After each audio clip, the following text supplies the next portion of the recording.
Ahí en Lucas capítulo 18 vamos a estar viendo allá en el versículo 35, hay un hombre ciego que reside, suponemos, en Jericó, y todo parece indicarnos que a él van y lo colocan en ese lugar donde él está y lo dejan ahí para que quizás aporte económicamente un poquito a la familia o él mismo, ¿verdad? No nos dice la Biblia nada más, nos dice sí que era alguien que vivía de la limosna que le pudieran dar, ¿verdad?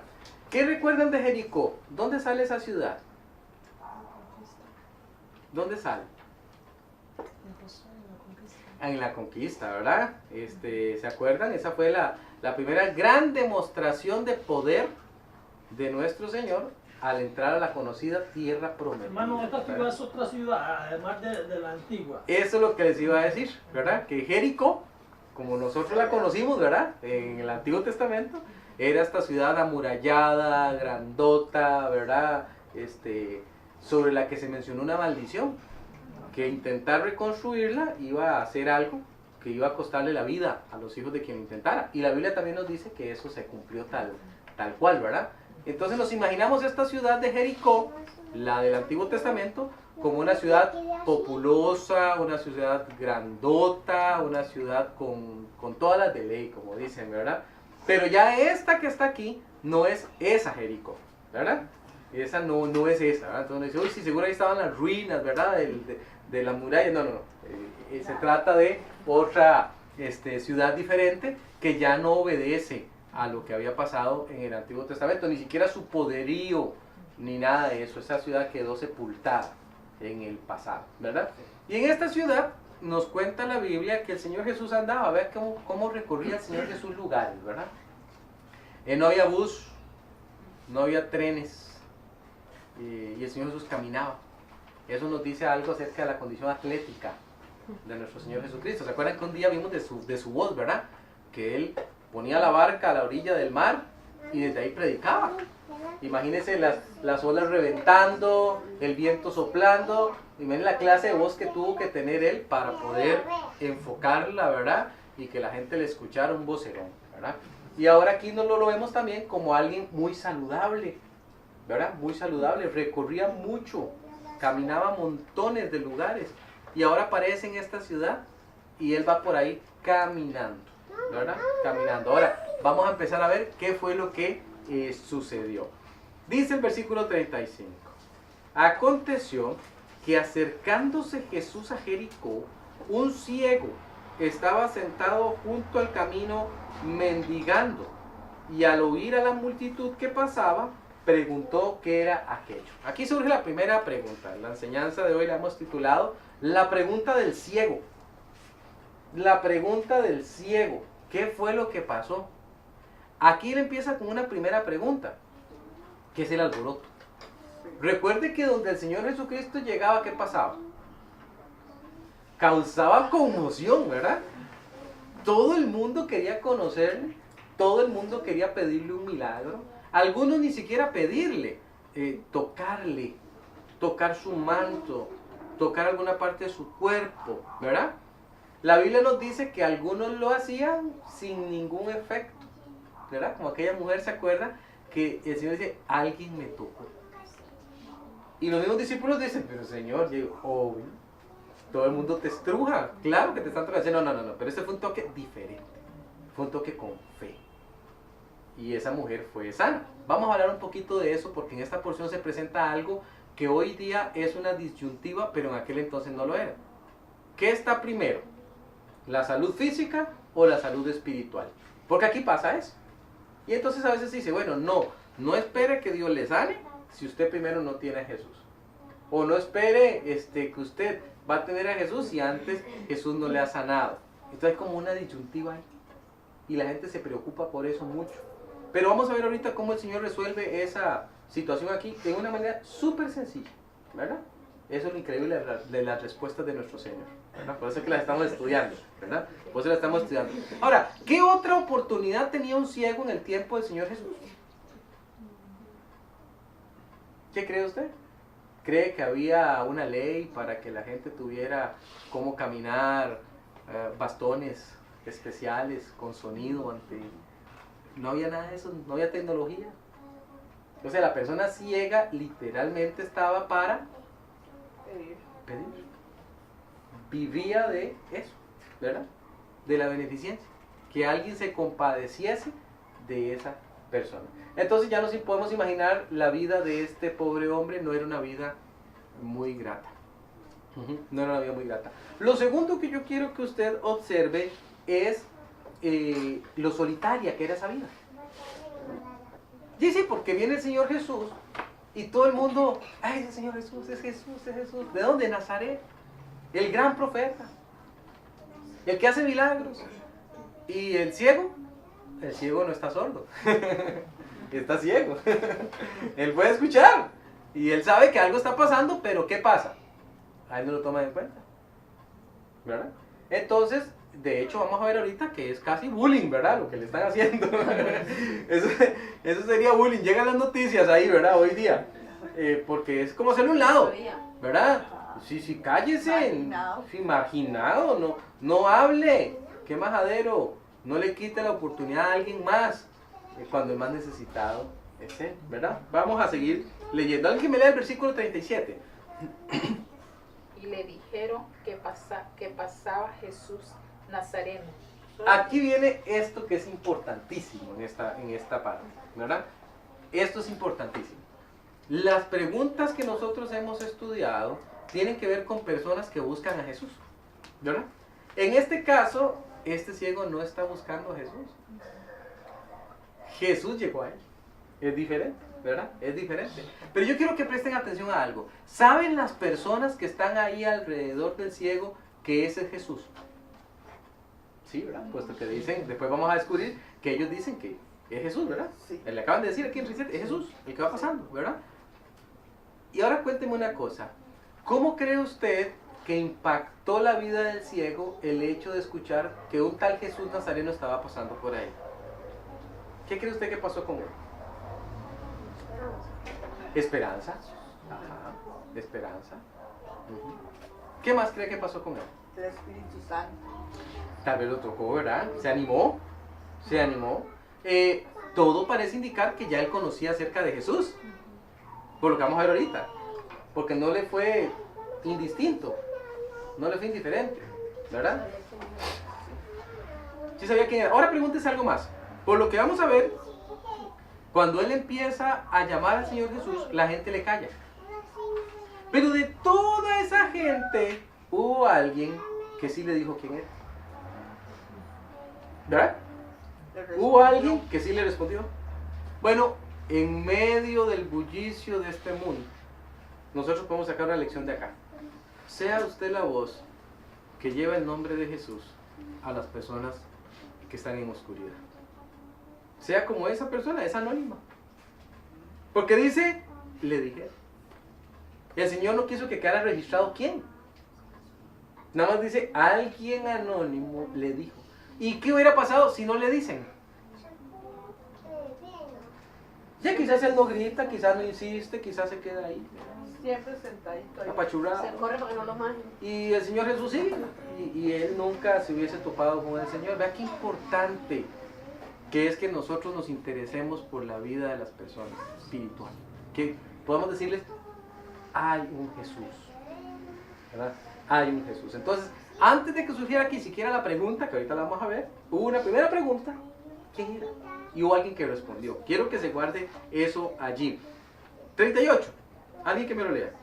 Entonces gritó diciendo, Jesús, hijo de David, ten misericordia de mí. Ok. Ahora quiero que usted le preste atención a algo. ¿Quién le dijeron que era el que estaba pasando por ahí? Jesús Nazareno. ¿Y quién dice él que es? Eso no es coincidencial, ¿verdad? ¿Por qué? Porque este hombre conocía la profecía. Porque si no, no le hubiese llamado hijo de David. Aquí el hombre está aceptando que hay alguien que viene de la genealogía de David y que posiblemente es el Mesías, es el rey. Los demás le llaman Jesús Nazareno. Es Jesús Nazareno, él viene de por allá, de por Nazaret, de donde por cierto se tenía la costumbre de decir que nada bueno salía, ¿verdad? Pero él dice, ¿cómo? Jesús. Ah, este es el Hijo de David. Este es el Mesías. Este puede tener misericordia de mí. Ahora, ¿será acaso que el resto de personas no tenía misericordia de él? Imaginamos que algunos sí, y le daban unas moneditas, ¿verdad? Otros no. Pero el tipo de misericordia del que este ciego está hablando es otra. Es una misericordia que va a hacer la diferencia, ¿verdad?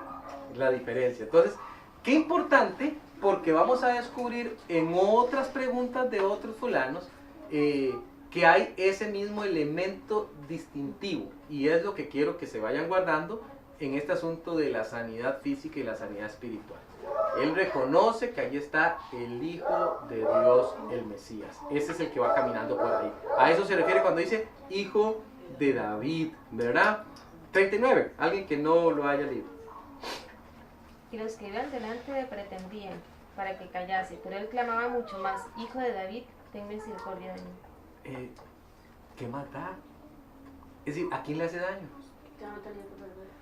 ¿A quién le hace daño? O sea, ¿a quién le hace daño que el ciego diga, ten misericordia de mí? ¿Y ahora? Le reprendían. ¿Qué es reprender? Regañar. ¡Cállese! Bueno, que este hombre tenía que gritar en el momento que iba pasando porque se alejaba mucho. Imagínese. La oportunidad. Y él, Jay, recuerde que una persona ciega tiene muy buen sentido del oído. Así que él podía escuchar más o menos dónde se oía el tumulto, ¿verdad? Y quizás hacia ahí dirigía su voz, ¿verdad? Hijo de David, mientras la gente le estorbaba, no lo dejaba caminar, tal vez él tratando de caminar para dirigirse por su oído donde estaba el Señor. Pero yo quiero que vea eso. ¿En qué le afectaba al resto de la gente que él gritara? ¿En qué le afectaba que él quisiera buscar de Dios? Le voy a decir, en nada. ¿Verdad? En nada. Y es que hay ocasiones que uno no espera una reacción así de la gente, ¿verdad? Que no tenga la sensibilidad para darle la oportunidad a alguien. ¿Verdad? Y más tratándose de Jesús. Pero de aquí también podemos sacar otra lección para nosotros, ¿verdad? No seamos nosotros los que estorbamos a las personas para que busquen de Dios. A veces hay algunas iglesias que más parecieran clubes sociales donde hay un montón de requisitos para que la gente pueda llegar a escuchar de Salvador. Si no tiene cierto estatus social, no puede. Si no tiene cierta forma, no puede. Y usted dice, ¿por qué? ¿Quiénes somos nosotros? Al igual que Jesús pudo haber reprendido a ellos más bien y haberles dicho, ¿por qué ustedes están impidiendo que este hombre busque de Dios? ¿Verdad?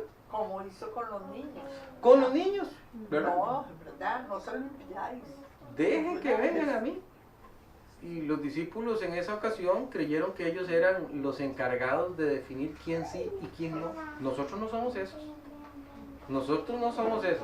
En Santiago, el Señor Jesús le revela a Santiago que escribe una cosa muy dura para las iglesias que habrían de leer esto después, poniendo como ejemplo las de aquel tiempo. Y dice Santiago, que suele tener una lengua muy punzante y muy fuerte, ¿verdad? Santiago dice, entra un hombre rico, dice él, con alhajas, con anillos, y ustedes lo reciben de lo más bien, dice. Pero en cambio entra otro pobre, ¿verdad? Y no es el mismo trato. Y dice, no está correcto, dice. Están haciendo acepción de personas, ¿verdad? Cuidado, porque estamos hablando de la salvación eterna. ¿Quiénes somos nosotros? Una vez yo estaba visitando una casa y alguien salió y yo le conocía, la visita era alguien conocido, y el señor estaba ahí, era el papá. Entonces yo dije, ahí está su papá. Y él dijo, no, pero él no va a querer ir a la iglesia. Y yo para mis adentros decía, bueno, pero eso usted no lo decide, no decide eso. ¿Verdad? Lo decide él, déjeme hablarle, ¿verdad? Pero a veces somos así. Decimos quién sí y quién no. ¿Quiénes somos? Nosotros no somos para hacer eso. Y aquí con este ciego, estas personas estaban haciendo eso casi que con ira. Uno dice, ¿qué les pasa? ¿Verdad? Pero veamos la reacción del Señor Jesús aquí. Dice el 40, Jesús entonces deteniéndose, mandó traerle a su presencia y cuando llegó le preguntó. Yo quiero que usted vea varios detalles del Señor Jesús que gracias a Dios en un estudio de este tipo podemos verlos porque vamos despacito, ¿verdad? ¿Qué dice que hizo el Señor Jesús? ¿Tendría el Señor Jesús una agenda que llenar ese día? Seguramente sí, el Señor Jesús era una persona muy ocupada, ¿verdad? Imagínese usted que no era así como que uno dice, ahora agarro un bus, duro 40 minutos. No, o sea, ahí las distancias eran, no, ahora el Señor dice, ahora tengo que caminar unas 3 horas más o menos, y voy a llegar al pueblo tal. Entonces las cosas se determinaban en términos de la luz, que haya luz del sol para poder moverme, en la noche no puedo, ¿verdad? Entonces necesito llegar a tal pueblo para hospedarme ahí, por ejemplo. Entonces sí, nos imaginamos al Señor Jesús muy organizado, ¿verdad? Pero aquí llama la atención que Él se detuvo. Y hay otra gran lección para nosotros en nuestra época de locura, ¿verdad? En Daniel capítulo 12 dice que una señal del tiempo del fin es que la ciencia se aumentará. Y dice que la gente correrá de aquí para allá. Qué cierto que es eso, ¿verdad? ¿Cómo corremos nosotros hoy día? Corremos, pero es una barbaridad para estar aquí, para estar allá, y queremos casi como que el día tuviera unas 72 horas para que nos alcance, ¿verdad? Y yo creo que ni así, porque si los tuviera, queremos que tuviera más, ¿verdad? Queremos alargar más los tiempos para que nos rindan según nosotros lo vemos. Pero aquí está el Señor Jesús deteniéndose. Le pregunto, ¿por qué se detuvo? ¿Por qué se detuvo? Lo escuchó, seguro. Lo escuchó, ¿verdad? Lo escuchó. Hermano, yo- Solamente decir, hijo de David es Eso llamaba la atención, ¿verdad? Hermano, que bonito verlo cuando uno le llama la atención. Que Dios se fija en lo que uno está haciendo, que le llamó la atención. Ajá. Hay un nos mete a nosotros como en un reto, ¿no? Que uno dice, voy a ir a orar, no es que me da pereza. A Dios le gusta ver una persona humillada, simple, una persona, Amén. que le llame la atención a aquella persona, porque está haciendo algo extraordinario, hermano, que le llamó la atención. Sí. Y Ahora, yo siempre valoro eso. vea esto qué interesante que está diciendo mi hermano y analice. La gente le apretuja, porque ya sabemos que siempre le apretujan, ¿verdad? ¿Qué cree usted que dice la gente? Le puedo decir algunas cosas que dicen, ahora que veía el asunto de la huelga y todo, ¿verdad?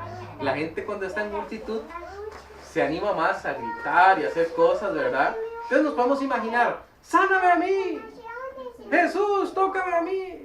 ¡Jesús, he sido paralítico por tanto tiempo! ¡Jesús, tócalo, tócalo! ¡Mi hijo está enfermo de esto! ¡Jesús! Así que podemos saber que muchos Jesús se escuchaban, ¿verdad?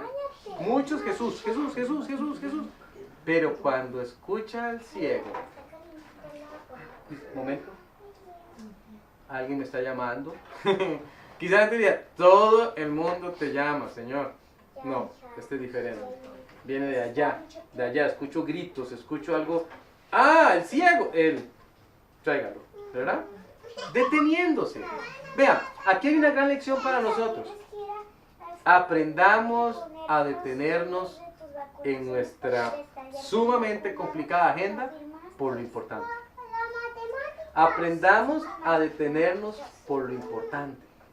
A veces nosotros no lo hacemos. No nos detenemos. Todo es importante. Las cosas de Dios son más importantes. Y tenemos que aprender a detenernos. El Señor Jesús nos da una lección. Dice que se detuvo. Y luego mandó traer a su presencia. Y cuando llegó le preguntó diciendo, a ver la pregunta. ¿Quién me lee fuerte la pregunta? Luis, tal vez. Sí, dice, ¿qué quieres que te haga? Y el Señor dijo, Señor, y él dijo, Señor, que reciba la vista. ¿Qué le parece? ¿Será acaso que el Señor Jesús no sabía? Sí sabía, claro, y todo lo sabe. Es más, humanamente lo supo desde el momento en que vio que él venía así cuando lo traían, ¿verdad? Ya él sabía, este hombre es ciego. Posiblemente quiera pedirme que le sane, que él pueda ver, una petición muy lógica, ¿verdad? Es más, no pedir eso era como demasiado raro, ¿verdad? Era obvio que iba a pedir eso. Es más, yo me imagino que la gente del tiempo del Señor, cuando él hace la pregunta, dijo, ¿qué pregunta? Sí, pues es obvio que él quiere recibir su vista. Señor, ¿por qué le pregunta eso? ¿Verdad? Pero el Señor se lo pregunta. Y cuando el Señor pregunta, no es casualidad. No es que le está preguntando nada más por preguntar. Algo quiere enseñarnos. Vamos a ver qué es lo que quiere enseñarnos. Dice que él dijo que reciba la vista. Que reciba la vista, Señor. ¿Y qué le respondió el Señor Jesús? Jesús le dijo, recíbela, tu fe te ha salvado. Entonces yo quiero que usted vea dos cosas ahí muy importantes, ¿verdad? Él dice, quiero la vista física. Y el Señor le dice, la tienes. Te la estoy dando a partir de ahora. Pero, ¿qué es lo otro que le dice? Y aquí es donde yo quiero detenerme un momento. ¿De qué le sirve al ser humano asistir a una campaña de milagros? Recibir el milagro, supongamos, ¿verdad? O esto es un supuesto. Y ser sanado en su físico si su alma sigue perdida. ¿Se extenderá su vida física por un tiempo más? ¿Mejorarán sus condiciones? Por ejemplo, en el caso del ciego. Pero su destino eterno será el infierno igual, ¿verdad? Entonces, a veces existe en las iglesias de hoy día esa doble vía que yo le decía a usted ahora. Esa vía de, bueno, ¿qué es primero? El Señor Jesús no hizo esa distinción. No la hizo. El Señor Jesús sana a quien Él quiera sanar. Tiene ese poder. Pero no era ese el punto que Él quería recalcar acá. Quería recalcar que este Señor iba a recibir algo más que su vista sencillamente física. Iba a recibir su visión espiritual. ¿Verdad? ¿Cómo, no? Tu fe te ha salvado. Y aquí, siempre que llegamos a estas porciones, a mí me encanta recalcarlo, ¿verdad? El que está diciendo eso es el Señor. O sea, la boca del Señor Jesús se abrió para decir esto. Cuando eso pasa, pues yo no sé si usted ha visto en los juicios un testigo presencial tiene mucha fuerza. Porque ese testigo presencial quiere decir que estuvo ahí. Vio, escuchó. Entonces, digamos, obviamente los abogados requieren que un testigo presencial esté allí, digamos, y los contrarios van a tratar de desmantelar su discurso para hacerle ver que está mintiendo, ¿verdad? Pero el testigo presencial es muy fuerte. Y aquí tenemos al Señor Jesús y a un testigo presencial, Lucas, que está diciendo, yo oí al Señor Jesús cuando le dijo a ese hombre, tu fe te ha salvado. Ahora imagínese a Lucas reunido con toda la gente de aquel entonces, y por ahí alguien levanta la mano y dice, no, es por las obras que el ser humano es salvo. Y Lucas le dice, no, tiene que ser por la fe, porque yo lo registré cuando él dijo, tu fe. El Señor Jesús no dijo, por tu perseverancia, por tus gritos tan fuertes que nos hicieron notar que tienes muchas ganas, porque sos muy pellizcado y rapidito te levantaste y buscaste, ¿verdad? Nada de eso. Es más, le reconoció a él algo que no le reconoció a nadie más en ese grupo. Dijo, en usted hay fe. Y esa fe te ha salvado. Ahora, aquí esto es muy importante. ¿Qué será lo que él tenía fe? Él tenía fe en que el Señor Jesús es exactamente quien él decía ser. Y como es exactamente quien él decía ser, por eso es que él era ahora salvo, ¿verdad? Esto es muy importante porque ¿qué decimos nosotros hoy día? Por ejemplo, es que analice lo que le estoy diciendo en este momento. Nosotros decimos, crea en el Señor Jesús, que Él vino a esta tierra, que murió por usted, pero Él está vivo aquí. Él todavía no ha muerto, no ha ido a la cruz. Entonces, ¿en qué fe era la que Él tenía? La fe de que este hombre que me está hablando, de verdad es el Hijo de Dios. Él es el Hijo de Dios.